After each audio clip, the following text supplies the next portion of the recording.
Welcome into another edition of Ask the Experts. Thanks so much for joining us. I'm Dave Callender, and back with us on the show today, it's Canada's top real estate agent, Faisal Susiwala of Remax Twin City Realty. Hi, Faisal. Good to see you again. Great to see you, Dave. How are you? I'm doing very well, and glad to have you back on the show once again. Lots of interesting topics to cover this time, and of course, we'll start off by saying that if you'd like to learn more as you listen to the show today, you can always go to Faisal's website at homeshack.com.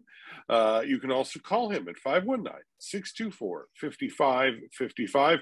And if you just want a good read, why don't you go to Amazon and order up the book, The Real Deal, which is still selling very, very well, I understand. Yes. I'm very pleased with the way it's all being accepted.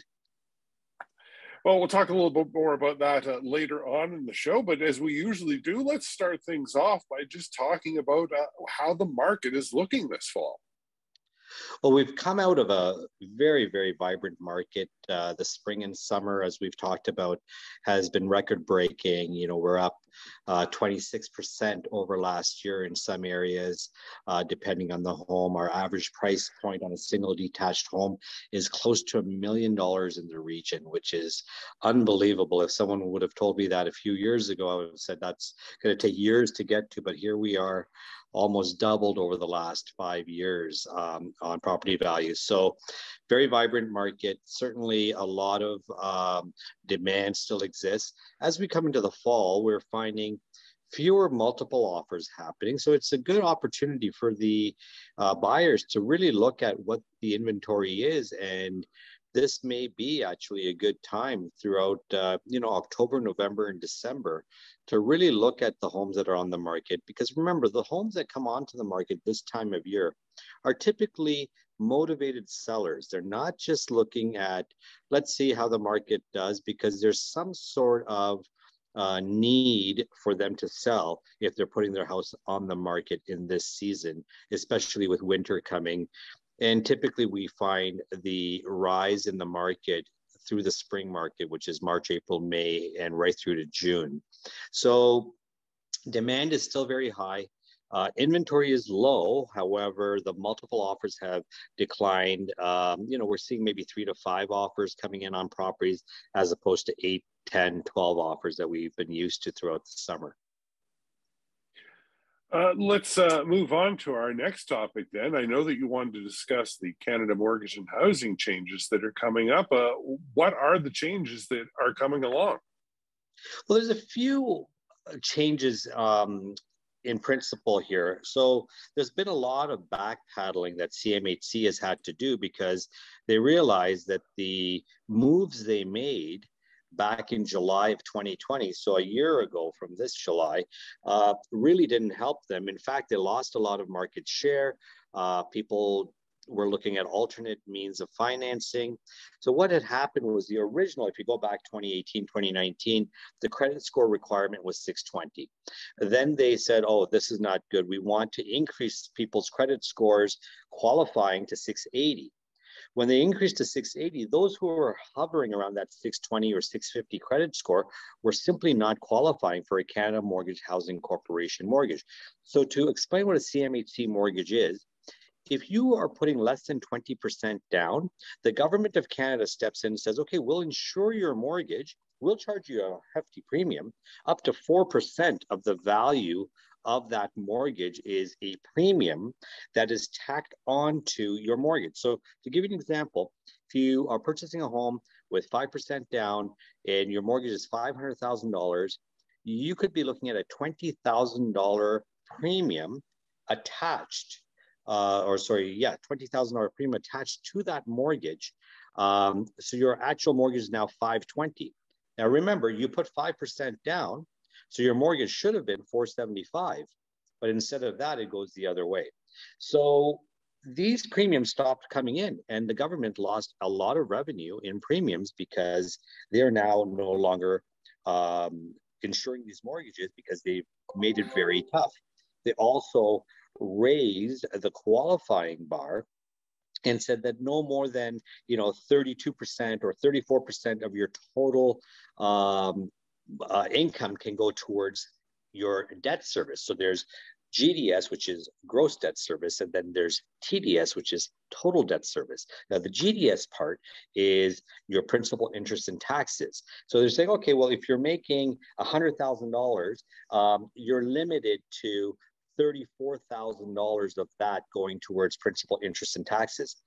Now what they've done is backpedal and said, okay, that didn't work. So we're going to now allow you to have a credit score as low as 600. And that will now bring more people into the market. And we will raise the TDS and the GDS from the 32, 34 to 39 and 44. So it allows more qualifying with less income, lower credit scores. But what initially happened back in 2020, it took a large chunk of the buying population out of the market, forced them to rent. And we saw what happened to the rental market. All of a sudden, there was an influx of renters coming into the market. Investors were making out like bandits because they're getting 30, 40% premiums. People were saying, we'll pay upfront. We were getting bidding wars on rental properties as a result of, again, lack of inventory. So every time the government has tried to come up with a Band-Aid solution to the problem that we're having, they've just made it worse, quite honestly. Making it more difficult for buyers to get into the market, well, then they had to go rent, or they had to get alternate financing, private mortgages. Hurts the government because now their revenue stream is gone from the CMHC premiums. Hurts the buyer because now they have to go rent or pay premiums to private lenders in order to qualify. This year, they've shifted things up again, and a lot of new mandates are being followed right now, where they're increasing, like I said, the ability of people to afford to buy, but they're not allowing mortgages or the funds to come from borrowed money. So if you have to repay the debt of your down payment, that money cannot be used as your down payment. Then we've got the stress test on top of that, which is essentially 2% more than the lender's rate, or 5.25% is what you have to qualify for in order to buy a home. So this is, again, putting a lot of stress on buyers to qualify. I'm all for the stress test in that we have to be realistic. We could be looking at 3 to 5 years from now where the interest rates may very well be at 5%. So the entire purpose of this stress test is to ensure that someone does not get caught with a rate, maybe they're getting 2.99% right now, but the banks and the government want to ensure that if that rate was 5.25%, which is the bank benchmark, that you can still afford to carry on with your mortgage. And if you do not qualify at 5.25%, then you're out. Because if that rate goes up, the last thing anybody wants to see is people losing their homes. It sounds like you're in favor that things are starting to change back, but does it go far enough? Is there anything else you would like to see them change? These are, these solutions that Canada Mortgage Housing and the government are coming up with are just temporary solutions. Nothing is going to stop this market from continuing to rise until we see more inventory. We're not going to see more inventory until the municipalities start issuing more building permits, until we see more development happening. And every level of government has been so slow to move and initiate these mandates and these policies. Look, the Ontario government has a mandate for intensification and higher density developments, but the municipal levels don't agree. You can watch the evening news at any time and see the amount of resistance towards development that every region is facing. It's that whole not in my backyard type of mentality that has stopped, and it unfortunately starts at that level, but it also ends at the political level. And the politicians need to really take a hard look at affordable housing and say, how do we create more housing? If there's more housing, if there's more supply, naturally the values will start declining, and you'll start seeing more people able to come into the marketplace. But until such things happen, we're going to see this vicious cycle continuing. And it's really an unsustainable vicious cycle. People's incomes are not rising at the level that these homes are. But with interest rates being low, so, you could have a stress test and you can have all these checks and balances, but when the interest rates are this low, the average person who's making, or a family that's making $100,000, has no problem jumping up $50,000, $75,000, or $100,000 in a bidding war situation when they're put into that. And we're going to talk a little bit about bidding wars and how that's impacting people right now. But that is the problem. People are not looking at $100,000 as $100,000. They're looking at it, well, it's only $350 more a month, so I might as well bite the bullet and pay it. So there's a lot of other things that have to happen. Supply is the biggest problem. Municipalities are the second problem. And we need to issue more building permits. We need to allow more land to be developed within these regions.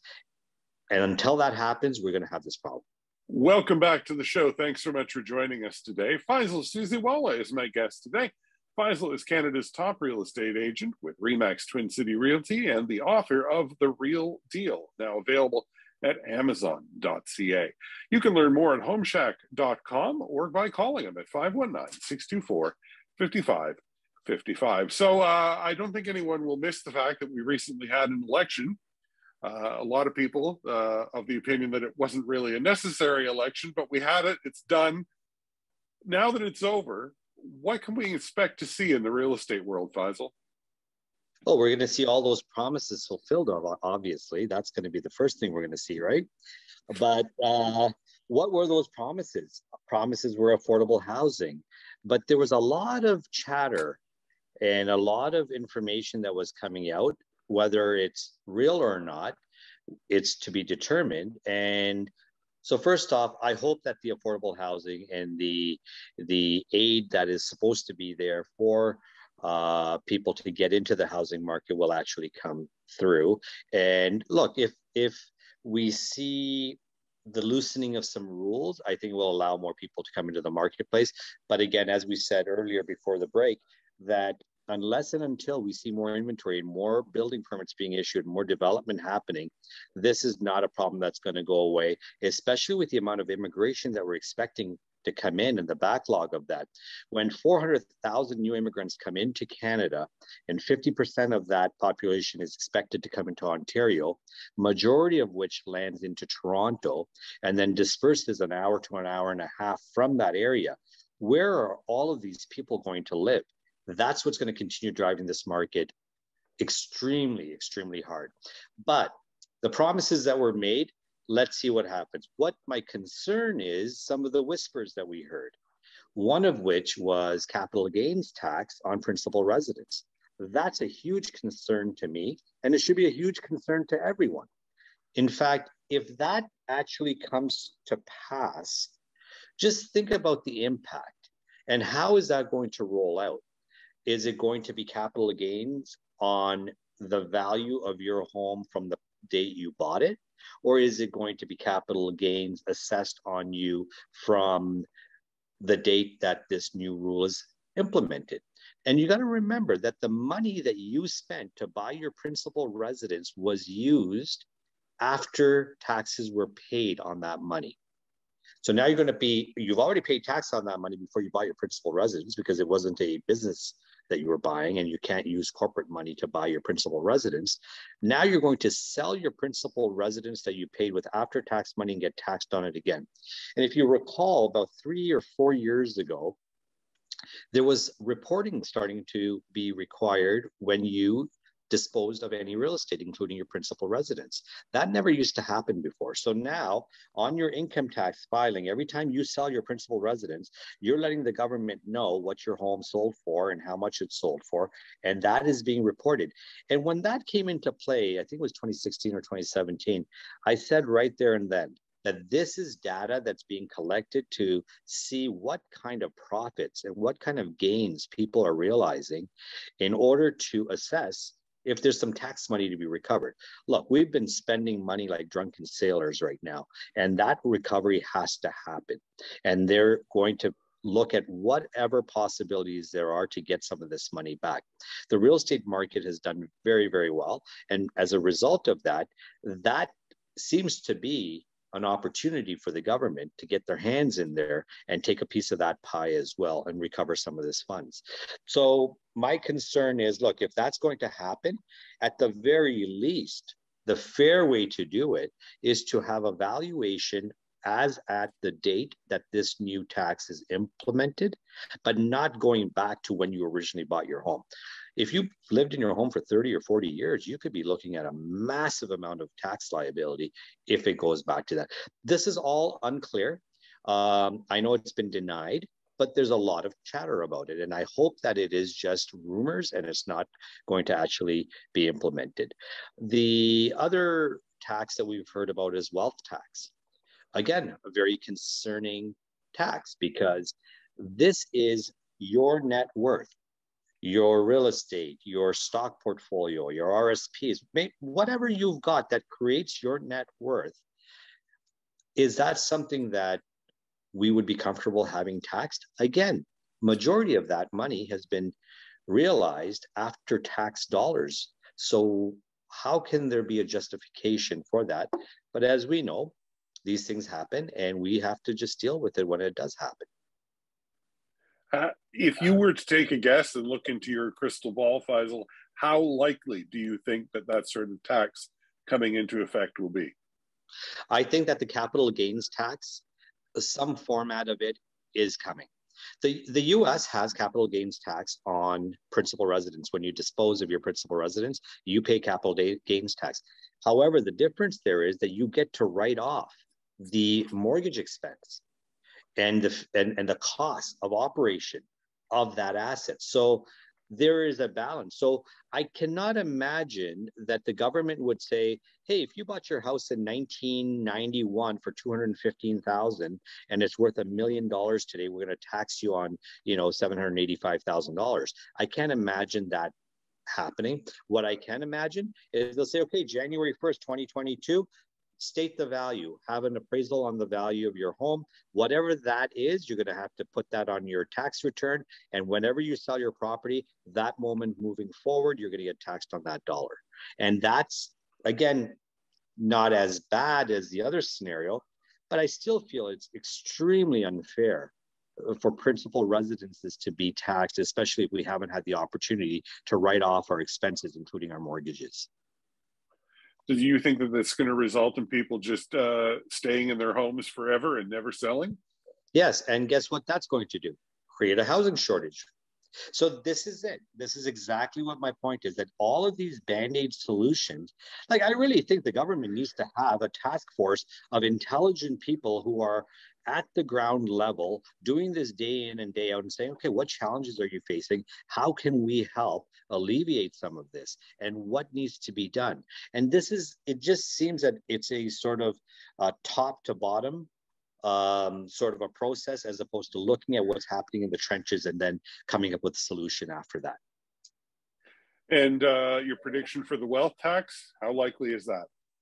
I think it's less likely that would happen. How do you even monitor that, or how you gauge that?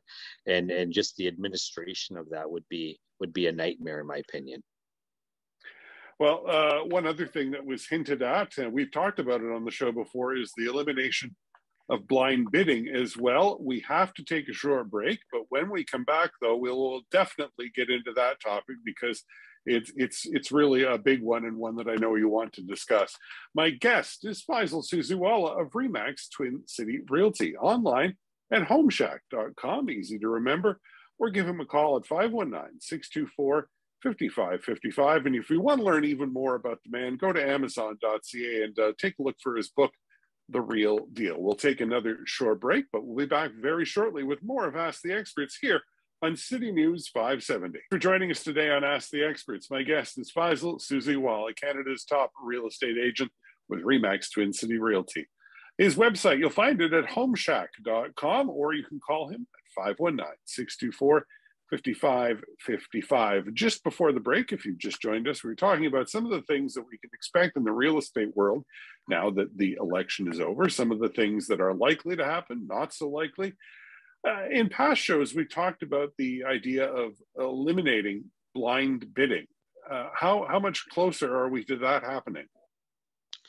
Well, Prime Minister Trudeau had that as one of his mandates and promises that that's something that will be looked at and possibly implemented. So blind bidding, as we all have experienced over the last couple of years, is when a seller has a home on the market, a listing date is set, an offer date is set. On that offer date, bids are to be presented or offers are to be presented to the seller. The seller and the seller's agent have full access to see what the listing or what the offering prices are and have all the information in front of them, who the buyer is, what the deposit is, the closing date, and the price. At that point, the seller's agent may go back to several of the non-winning offers and say, look, we're going to give you an opportunity here to improve your offer if you want to continue to participate in this negotiation. They also have the option of just taking the best offer on the table, which really isn't a great idea, but this is what happens.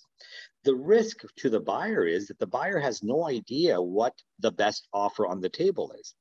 So, for example, you could have an offer for $700,000. The second best offer is $690 and $675, and so on.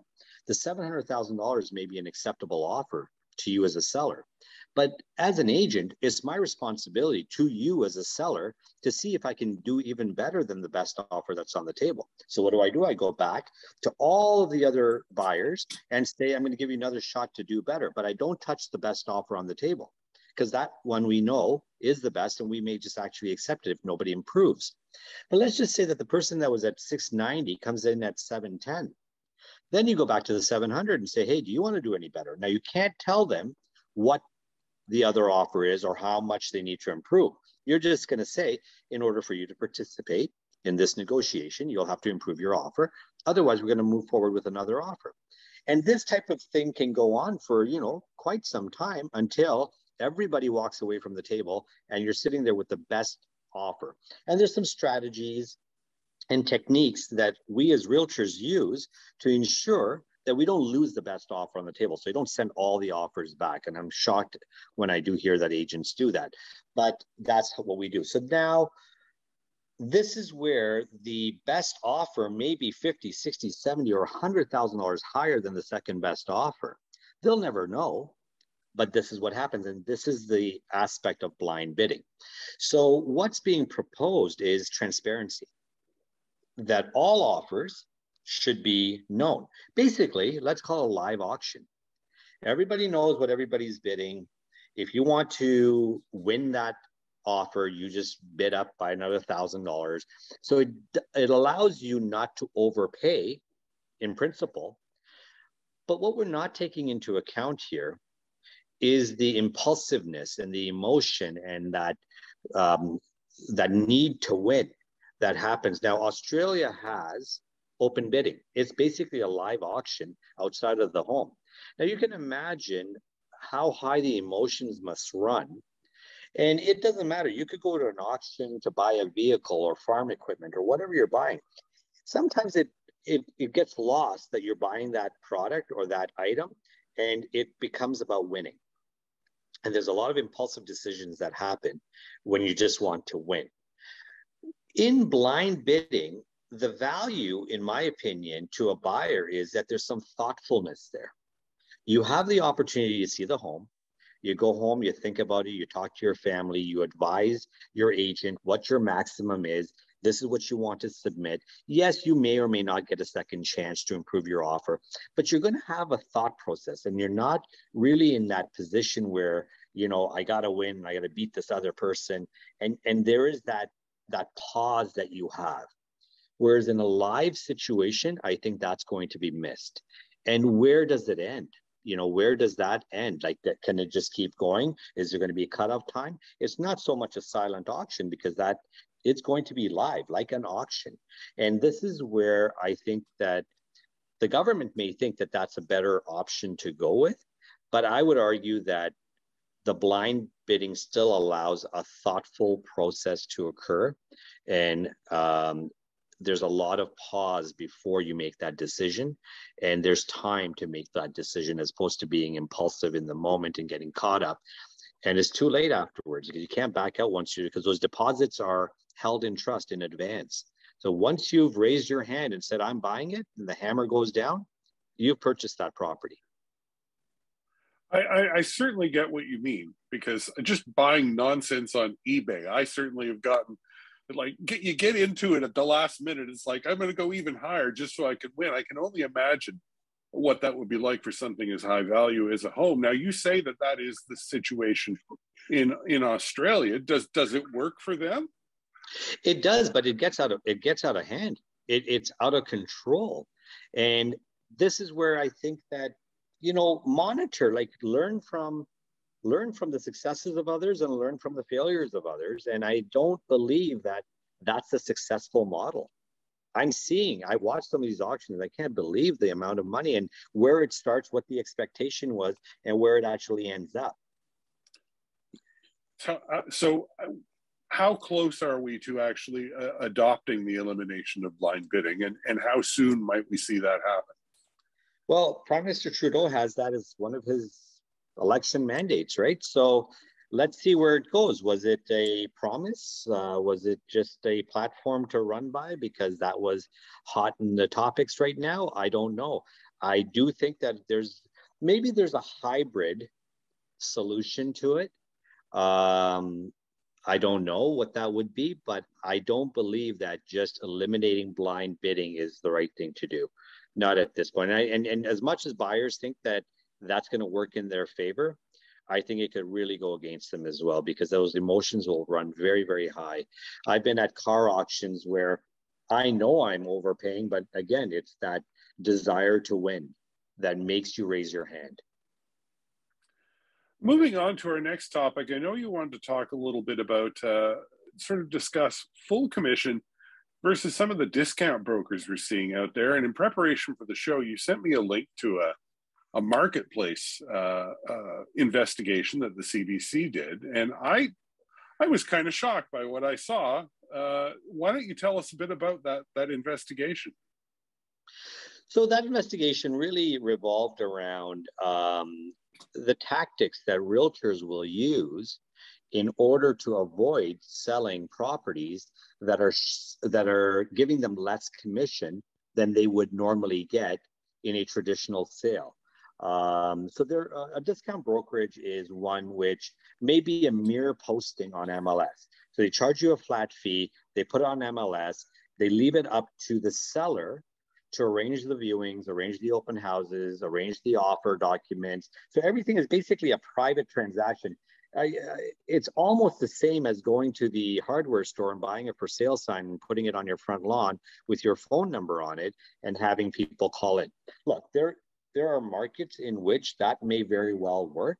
And for sale by owners and private for sale and discount brokers have been around forever. In fact, in the industry, we call them disruptors. And that's been a disruptor forever. However, it hasn't been a successful disruptor. And marketplace, although their focus was to expose agents and the tactics that they are using to avoid selling low commission properties, also brought to light that a seller should really think about who they are going to engage to represent their home, and are they doing themselves any favors, or are they doing themselves more harm?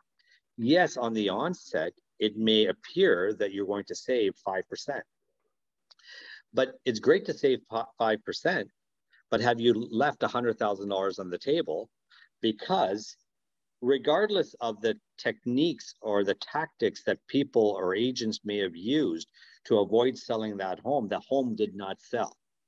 And it did not sell because it was not marketed properly. It was not given to a network. The cooperation level wasn't there. And let's face it, the agent felt that their compensation should have been higher for the work that they were doing and the ability to bring the right amount of dollars to the seller. So 5% is great to save, but if that impacts your bottom line by $50,000 or $100,000, there should be some thought given to marketing, brand, network, and the ability to bring that right buyer to your home.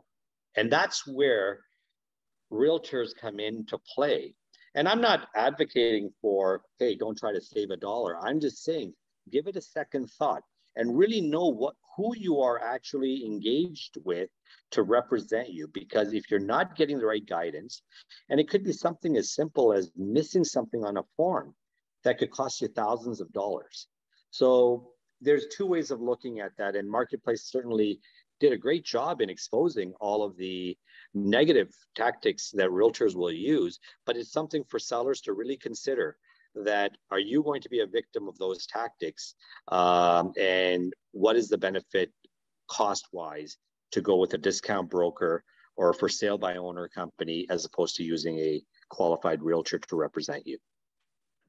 As I said, Faisal, I was shocked at the number of realtors in the Toronto area where the investigation happened that just wouldn't bring these kind of sales to the attention of their buyers. And I guess I kind of like to think to myself, well, that's a big city problem. That wouldn't happen here in KW, but does it?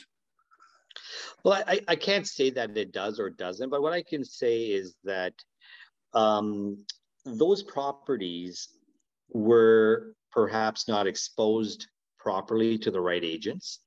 And the agents that were going to those properties were, for the most part, trying to get a listing. And for the most part, just trying to market themselves to the seller saying, hey, this is probably not going to work for you. So it's really awful. And I saw that and I was cringing at all of it. But yes, does it happen? Of course it happens. Look, it's the livelihood of an agent. And if one job is paying you X amount of dollars and the other job is paying you 1/10 of that, for the same amount of effort, what job are you going to take? And that's really the bottom line here. If there's 7 properties for sale and property number 6 is offering you the lowest commission, chances are, unfortunately, that agent is not going to push that property if they have any influence. Remember, these properties are being introduced to those buyers through MLS for the most part, because they are posted on the MLS system. But a buyer has a buyer's representative that they have committed to, and that buyer's representation agreement states that buyer's agent is entitled to receiving 2 or 2.5% of the purchase price as their commission rate. Can you imagine that buyer's agent, who knows that they've been working with this buyer for the last 6 to 8 weeks trying to find them home, probably lost 7 to 10 deals, now goes into a home where they're getting $999, which again, I'm not arguing if that's fair or not. I'm just saying, in comparison to the 2 or 2.5% that they would have received on $1 million property as their commission, they're now looking at $999. If there is an opportunity for that agent to pick at something in that home, I would hope they're not lying about it. But if there was an opportunity, be it location, be it finishes, be it upgrades, whatever it may be, let's just think rationally. Of course, they're going to point those things out. Their intent is there. Now, on the flip side, they may say, this is the perfect home for you, Mr. Buyer or Mrs. Buyer. However, I'm going to remind you that you're under contract. For the last 8 weeks that I've worked with you and for the hundreds of hours that I've spent showing you homes and writing offers, that my contract states that I am entitled to a 2.5% compensation of the purchase price. So here's what's going to happen. I'm going to receive $999 from the seller. And the balance of that, I'm going to have to collect from you because you're contractually obligated for me to be paid that. So for those buyers, when you're signing a buyer representation agreement, be very mindful of the fact that you are saying to that realtor, for the time and energy and the professionalism and everything that you're going to do to create an opportunity for me to buy a home, that I'm going to ensure that you get between 2 or 2.5% or whatever that number is on that buyer representation agreement. So there's another reason that buyer's agents will discourage buyers from buying properties where their compensation is less, because now that buyer needs to dig deep into their pockets and compensate the realtor who's representing them the difference between what they received from the seller and what they didn't receive. Fascinating discussion, and I'm sure we could go on, but we have taken a short break. We'll be back in just a few minutes. My guest, Faisal Susiwala of Remax Twin City Realty. Learn more at homeshack.com or call him at 519-624-5555. We'll return in just a couple of minutes here on City News 570. Thanks so much for joining us. This is Ask the Experts. My guest is Faisal Susiwala, Canada's top real estate agent with Remax Twin City Realty. 519-624-5555 is the number to get a hold of him, or learn more at homeshack.com. Earlier in the show, we were talking about some of the changes with Canadian mortgage and housing. And one of the things we didn't actually touch on is the fact that right now, the cap on getting a CMHC insured mortgage is $1 million, but they want to increase it to 1.25 million. What's your take on that, Faisal?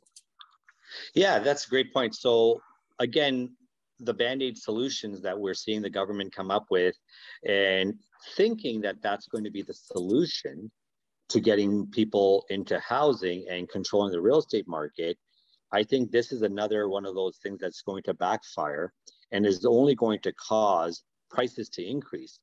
And I'm shocked that CMHC would raise the level on which they will put a secure premium insured mortgage.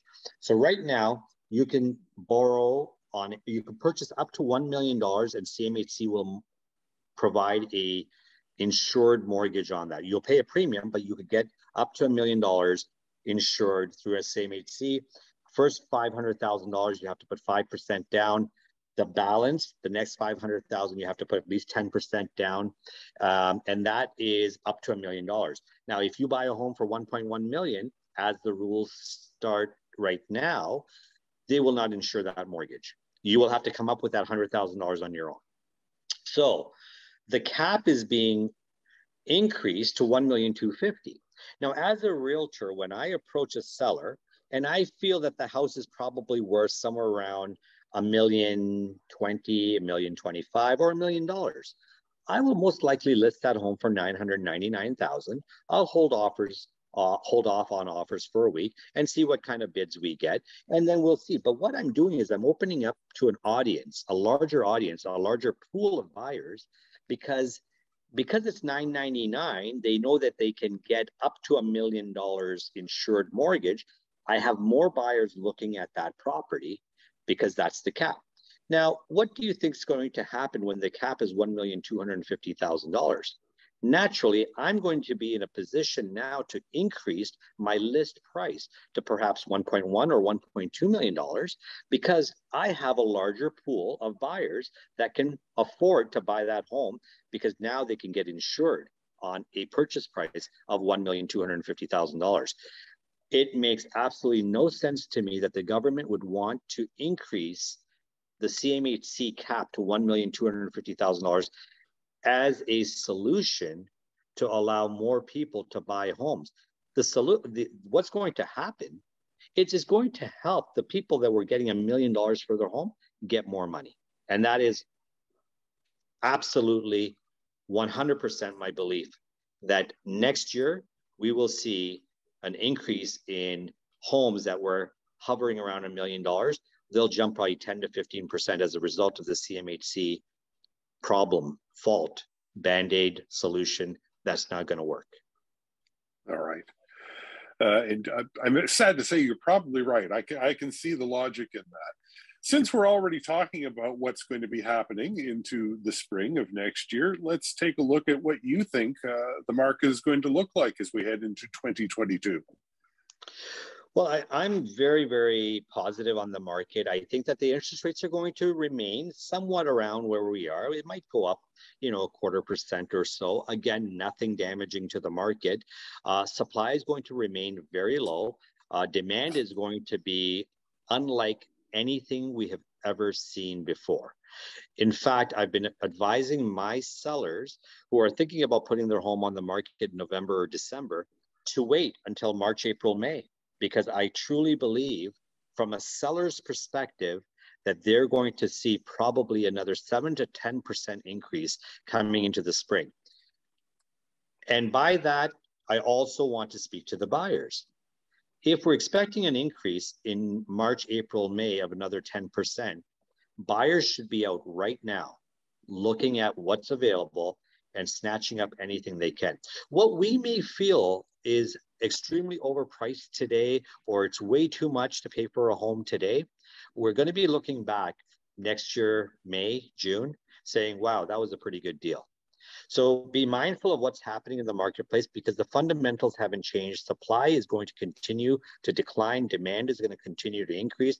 We talked earlier on the show about interest rates being stagnant, that they're not going to rise, and that immigration is going to continue at levels like we've never seen before. And those people are going to need a place to stay. And we're going to see that demand specifically hit Waterloo region, and we're going to see the market increase. I truly believe that. As we finish off the show, I think it's always valuable to mention again the book, The Real Deal. It has proved very popular, and I'm just wondering if you could give us a quick précis of what we're going to see if we pick up a copy of the book.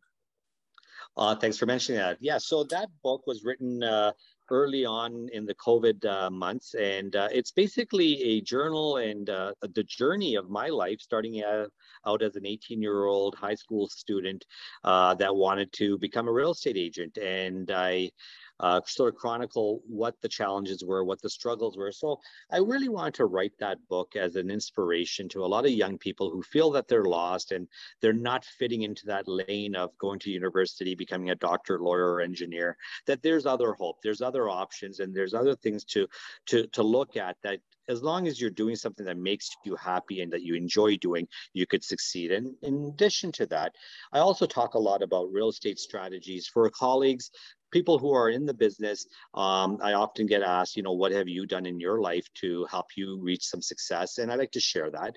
And lastly, I have lots of tips on investment and how to build wealth in real estate and what steps one should be taking at a very early age to make sure that they have a secure future and that they leave a legacy behind after they've passed on. Because let's face it, things are going to be difficult for our kids. Things are going to be difficult for this generation to enter the real estate market, to own any type of property. So everything we can do right now is going to create a legacy and leave something for you for your retirement, and also leave something behind for them to give them a good start in life. So those are sort of the highlights of the book, and I've been really, really pleased with the feedback that I've been getting on it. Thanks for mentioning it. If you'd like to get your copy, Amazon.ca. If you are an audiobook fan, you're in luck because it's available as an audiobook as well. Faisal, thanks so much for being on the show with us again. Thank you for having me. Always look forward to it. We'll talk to you again soon. And I want to thank you for listening to another edition of Ask the Experts. If you'd like to get more info on Faisal, go to homeshack.com or call 519-624-5555. Join us again next Saturday for more of Ask the Experts here on City News 570.